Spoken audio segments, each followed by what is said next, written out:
అమెరికాలో అక్రమ వలసలపై ట్రంప్ ప్రభుత్వం ఉక్కుపాదం మోపుతోంది. తాజాగా కాలిఫోర్నియాలో ఇమిగ్రేషన్ చెక్పోస్టుల వద్ద బోర్డర్ పెట్రోల్ ఏజెంట్లు 49 మంది అక్రమ వలసదారులను అరెస్టు చేసినట్లు US customs and border protection పేర్కొంది. వారిలో 30 మంది భారతీయులు ఉన్నట్లు అధికారులు తెలిపారు. వీరిలో కొందరు కమర్షియల్ ట్రక్ డ్రైవర్ లైసెన్సులతో సెమీ ట్రక్లు నడుపుతున్నట్లు, మరికొందరు అక్రమంగా నివసిస్తున్నట్లు గుర్తించి వారిని అదుపులోకి తీసుకున్నట్లు అధికారులు వెల్లడించారు.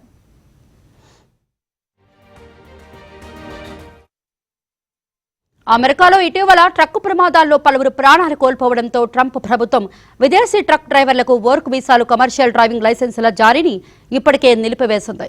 ప్రస్తుతం వాణిజ్య డ్రైవింగ్ లైసెన్సులతో సెమీ ట్రక్లను నడుపుతున్న వారిపై దృష్టి పెట్టింది. ఇందులో భాగంగా నవంబర్ 23 నుంచి డిసెంబర్ 12 మధ్య బోర్డర్ ప్రొటెక్షన్ ఏజెంట్లు నిర్వహించిన ఆపరేషన్లో వాణిజ్య డ్రైవింగ్ లైసెన్సులతో సెమీ ట్రక్లు నడుపుతున్న 42 మంది అక్రమ వలసదారులను అదుపులోకి తీసుకున్నారు.